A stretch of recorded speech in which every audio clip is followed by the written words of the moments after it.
morning, participants. My name is Professor Patrick Zayol, Professor of Accounting and Finance from Joseph Sawan Taka University. You are all welcome to this Track B course. The topic I'm going to discuss with you today is Procurement Management, Supervision, and Procurement Auditing. You all agree with me that supervision is very key to any successful organization as well as auditing. So we'll focus attention on these two major issues. By the end of this course, it's expected that we will know what is procurement management and supervision, the functions of the procurement manager and supervisors, setting of key performance indicators, types of procurement audit and audit objectives, and applicable standards. Then the role of principal procurement auditor and preparation for audit assessment, study of the context, historical records, and initial contact with the audited entity. Analysis of risk in the procurement process, the procurement planning and technical specification, analysis of risk in the procurement process, bidding and contract management, etc., etc. So we focus on three of the course outline for the purpose of time.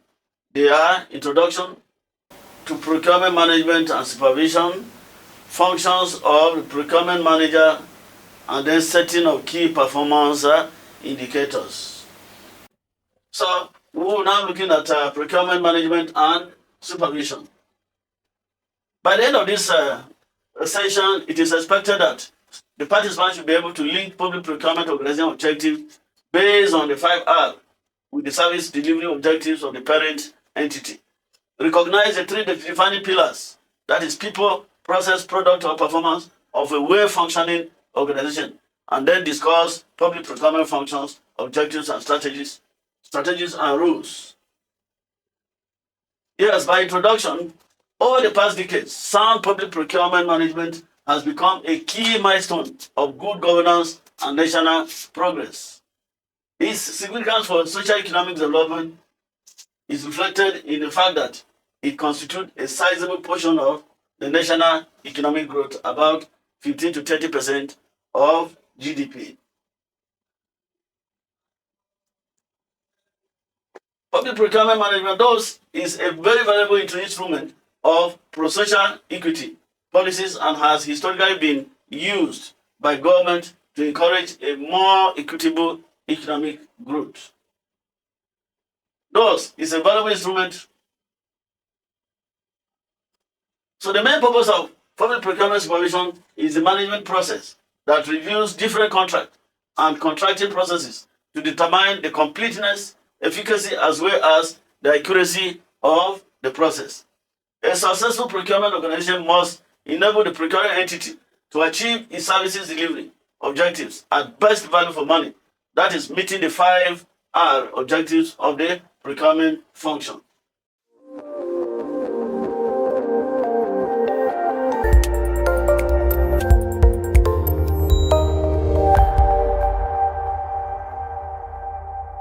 Okay, this section uses the term procurement management and procurement supervision as synonyms. Public procurement is no longer a simple clerical routine function conducted within an isolated department of a ministry. Procurement management supervision helps the procurement professionals to deal with increased dynamic market and rapid evolving.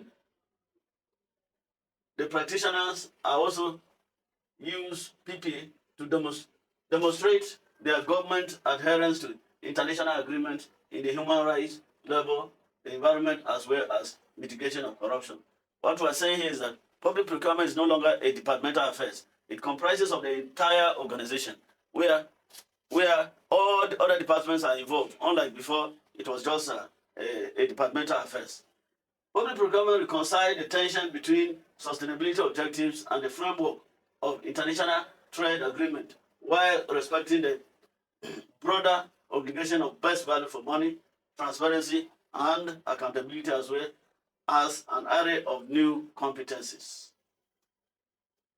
The main objectives of the supervision of public procurement are to ensure adherence to principles of key significance to the public and interest and the efficient use of the taxpayer or public funds through transparency, non-discrimination, and effective competitive bidding in procurement procedure. Also, to enable procurement of professionals to cope with the challenges of regulating, executing, and monitoring public procurement in an economic and socially responsive manner. Procurement is an enabling function of the procuring entity, which, through acquiring needed tax external input, enables the procuring entity to fulfill its mandate through the best use of budgeted limited resources. By meeting the PE service delivery objectives, the procurement function must ensure that the 5R are consistently observed. That is the right price, the right quantity, the right quality, the right time, place, and from the right source. To realize best value for money, the procurement function must meet all of the 5R mentioned earlier. The service delivery target of the procurement entity needs to be set in close collaboration with the procurement function in order to ensure affordability level of quality and timeliness. The PPE's strategy for meeting e-services delivery objectives needs to be closely linked to its procurement strategy, and therefore procurement is no longer a bureaucratic task with low level of recognition in the decision-making process of senior managers. So it's no longer a one-man affair, as I said earlier. It involves from the bottom to the top of the whole organization. Everybody is expected to be involved in procurement process. It is in this regard that the importance of public procurement in government services is constantly increasing in visibility alongside the pivotal role played by company procurement in the private sector, which means private companies' competitiveness is closely linked to the efficiency and cost effectiveness of its procurement function. A successful procurement organization is one with clear defined SMART objectives that are set in conformity and conducive towards achieving the overall services delivery objectives of the procuring entity. The three pillars of successful organizations are stated below.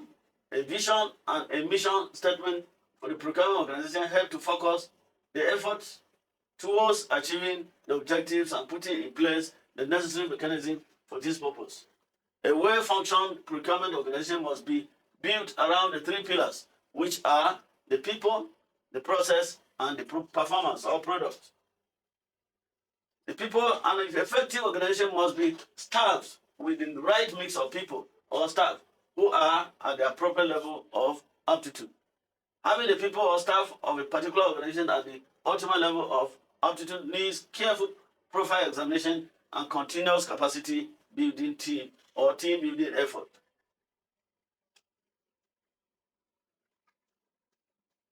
The next one is the process.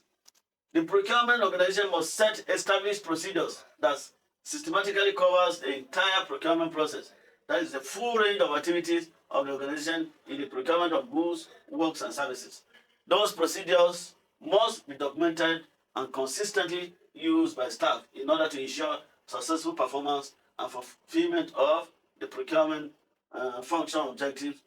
They include procedures for assessment of procurement needs, procedures for cost estimation and interaction with end users, procedures for market research, procedures for delegation of financial authority. The third pillar is the product, which is also referred to as performance. A procurement organization that is equipped with trained people and an effective process must aim to achieve a preset performance target that are necessary to fulfill the procurement entity services delivery mandate. These targets are linked to the 5R objectives and related PE objectives. Monitoring performance and progress towards achievement of target is critical for the management of the procurement organization in order to keep track of progresses and to intervene with remedial measures as and when necessary. Tools like an ATMS for management and tracking the entire portfolio of procurement operations will facilitate decision making in real time. Yes, the next topic we are going to look at is functions of the procurement manager or supervisor. What is your own function as a supervisor or as a manager? Functions of procurement manager include the following. The role of the procurement manager supervision in the design and management of the three pillars of a successful procurement organization. It is your duty to get the product, the right people, and in order to satisfy your customers. Another role of procurement manager is structuring the procurement organization and monitoring its performance against the set KPIs, including taking remedial measures as necessary. The main function of procurement manager supervision is to deliver precisely the needs of the PE to discharge its public service delivery mandate at the right time, place, cost, quality, and from the right source. Similarly, the procurement manager role is complex and strategic, which calls for multidisciplinary competencies. That is why I say it's no more departmental affairs, it cuts across different departments in an organization. So he needs a professional procurement skills and sectorial knowledge and must be able to demonstrate a variety of personal skills in leadership, negotiation, team building, relationship management with stakeholders as well as conflict resolution. The procurement manager strategy role involves in setting the vision, mission, and procurement organization. Here, a strategic role is to have a vision and to have a mission for the organization, which is also the role of a procurement manager to do that. At the policy level, the strategic objective is predetermined by the national public procurement laws and their rules. Here is mainly to ensure compliance with encouraging best practice and innovation that are admissible under the law. The role of procurement manager continues is also to ensure that the procurement strategy is a best fit for the proper functioning of a procurement entity and delivery of its service mandate.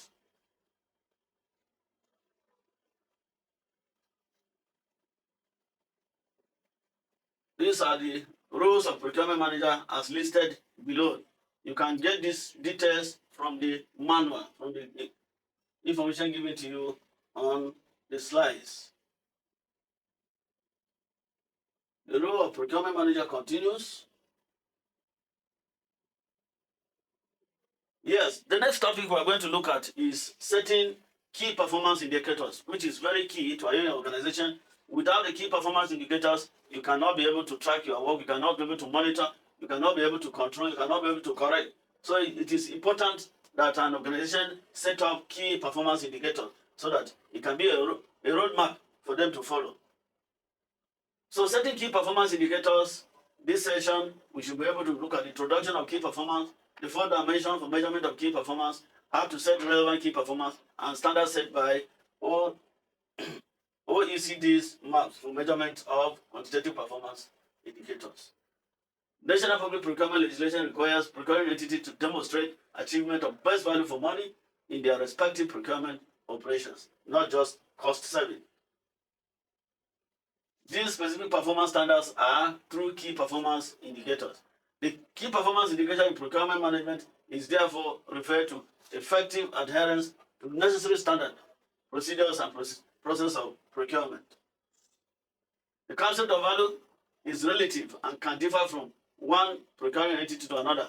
We present the 4 broad dimensions which are generally accepted for measuring value in public procurement organizations and how organization-specific KPI are set for measuring performance.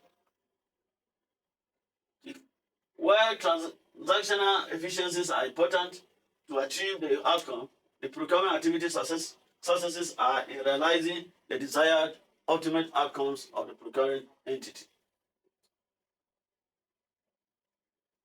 The key performance indicators must be SMART, that is specific, measurable, achievable, and relevant, and must be time-bound.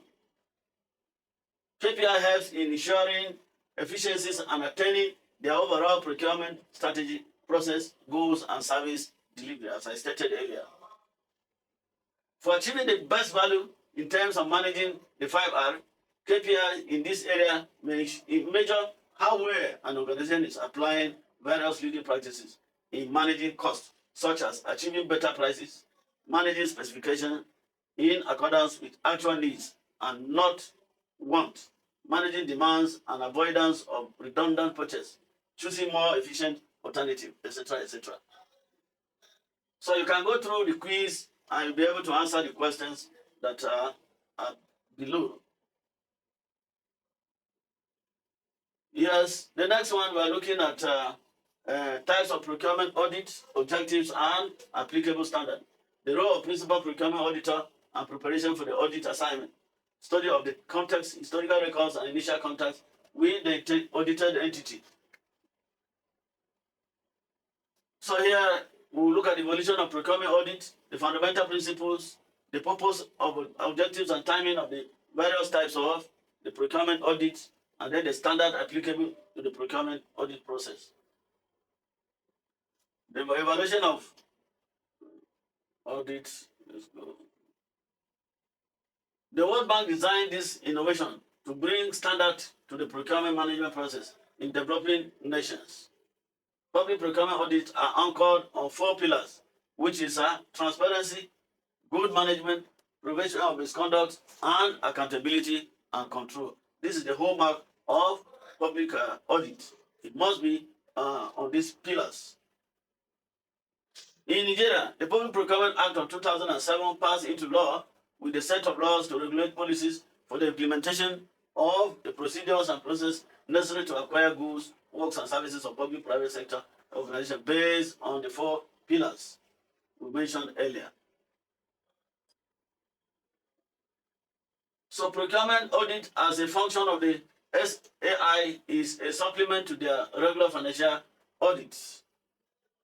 So the basic underlying principles of public procurement audit regime include open competitive bidding, equity treatment of interested bidders, transparency, economy and efficiency, and probity and accountability in the bidding process. So this is the whole thing that public procurement audit is all about. It shows that there is a competitive bidding in the process, everybody is treated equal, and there's transparency. The primary objective of procurement audits is to determine the appropriateness of the current level of delegated procurement authority to the head of the given ministry or MDA on whether or not a higher level of requirement is justified. Failure to achieve value for money can seriously affect the procurement ability to deliver its core services to the general public. It is in view of this serious risks that the Supreme Audit institution accords significant importance to the audit procurement, especially high value procurement.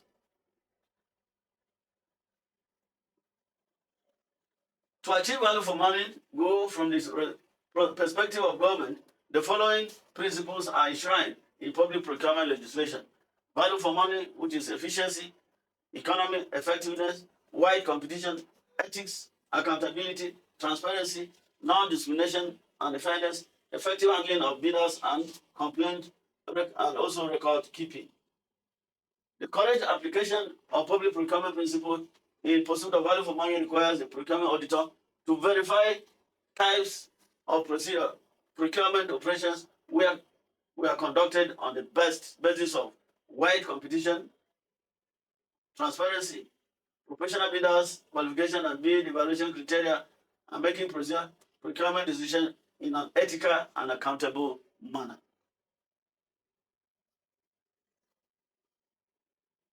Types of procurement audits. Basically, we have 2 types of procurement audit: the compliance audit, which is the regulatory audit, or the traditional audit, where the auditor here is to make sure that the audit accounting records are in compliance with the accounting procedures. Make sure that the procedures are followed. While the next one is value for money audit, which is make sure that there is value for money. It's not only compliance, and also what do the value for money if it is achieved in such organization. As per OCE Sigma, value for money or performance audit assess whether the procurement procedure is followed and the decision met the 3 E's, which is economy, efficiency, and effectiveness. There are 3 types of audit with respect to the timing of the audit.